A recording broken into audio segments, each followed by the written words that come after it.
Hello guys, you alright? Yeah. No definitive answer. What's the fine system here, Darren? The fine? Yeah, what's the fine system? I know. Well, we've got to spin the wheel, innit? So we've got a little spin the wheel here. So Dan, what we'll do is it's ITV and PA there. They're going to ask you some questions on Yeah. camera, and then once they're done, that'll shut down and the Britons will grill you mercilessly, I'm sure. Nah. Morning, Darren. Morning. Start off with the topical stuff. Nacer Chadli, is that a positive move for everyone involved, really? Yeah, I think you've just said it right there. I think for everybody connected with that move with Nacer going to Monaco, has been really, really happy. Nacer himself and his representatives, we here at West Bromwich Albion, and it's a good deal for everybody connected with it, and we wish Nacer really, really well. Again, you know, the connection that I had with Nacer himself was excellent, and we wish him really, really well. I think off the back of the World Cup campaign, he felt it was right, the deal was right for him, and he's taken the opportunity. And Monaco have been very, very professional with us as a football club. So in terms of everybody connected with it, it was the right deal. Does it give you something to play with for the next, 8.5 hours?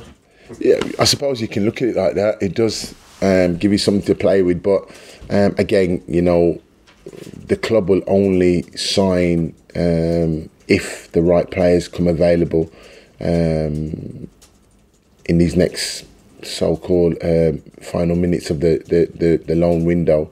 Other than that, if not, we carry on. You know, like I said, with Nacer at the team, we've had young Harvey Barnes come in and done really, really well. James Morrison has filled in. So we've had players in those positions that where Nacer would be, what have contributed to the team, and we've scored goals in there, and long may that continue. So we'll see how it goes.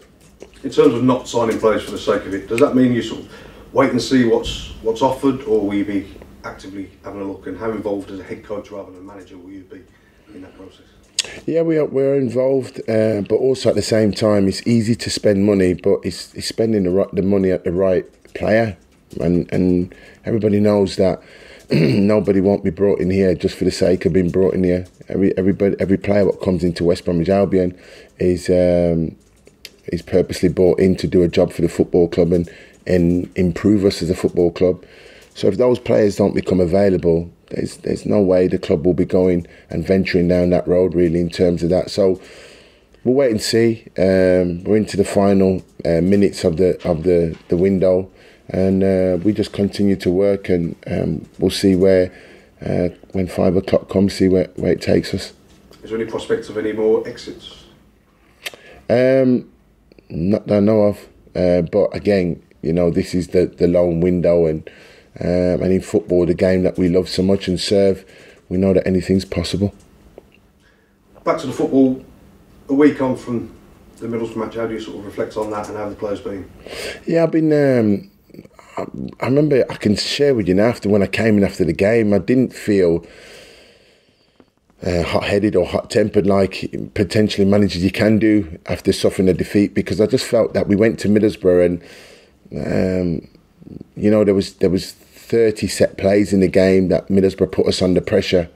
If you look at long throws, corners, free kicks, and we defended 29 of them incredibly well. And probably the last one, which is probably just the most mundane and straightforward one, for whatever reason, I look back on it and you analyse it. It's just one of them things that we've seen happen at the highest part of the game.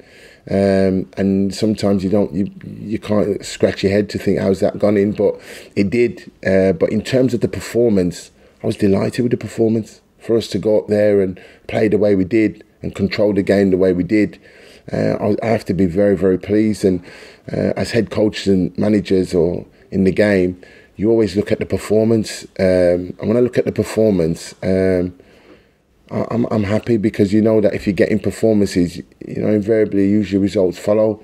So as long as we keep continuing to improve and keep building on top of that, I won't let that one isolated incident, even though it meant us losing the game, really corrode my thinking in terms of the team and continue that development. So we continue to work, we continue to develop as a team, and we move on to the next game. You know, one thing with the Championship, which we see, is that, you know, when you suffer one defeat or you win a game, within the next 2 or 3 days, there's another one to look forward to. We had that in the week against Mansfield in the Cup.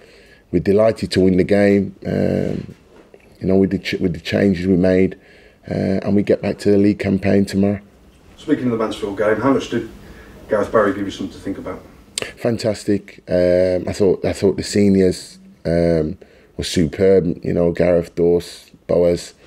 I thought Tyrone making his debut, having been in the country only 3 days, was incredible. And then the youngsters, what came in with them, was really good against Mansfield. Very, very good. But if you're looking at Gareth as an isolated individual, I thought his experience, I thought the way he managed the game, him as an individual, the team, I thought he was exceptional. And we see the qualities what Gareth has, and we're delighted to have him here, and we know that he'll play a huge part for us this season. Stoke tomorrow, obviously a couple of familiar faces. For you personally and for Albion fans, firstly on Gary, what are your sort of memories of working with him at Burton, and what have you made of him this season? Because he's under a bit of pressure already. Well, he shouldn't be, because certainly in my time that I've worked with Gary, I'll put Gary in terms of my whole professional career as one of the top coaches I've worked with in this game. He really is an excellent coach and knows his stuff, and it's great to see, obviously, over the last 6, 7, 10 days the team pick up a bit, but for him to be sort of under pressure is crazy, really, because he's an excellent coach, and he's got a wonderful team there, and I'm sure he'll get them going in the right direction that he sees that he wants them to go. But as a person, great man, good guy. Looking forward to seeing him tomorrow, and we'll catch up at length, certainly tomorrow, during and after the game. Obviously, it's not the first time Sardo's been back, but it's probably the first time he's shown a bit of form before coming back. What sort of reception do you think he'll get?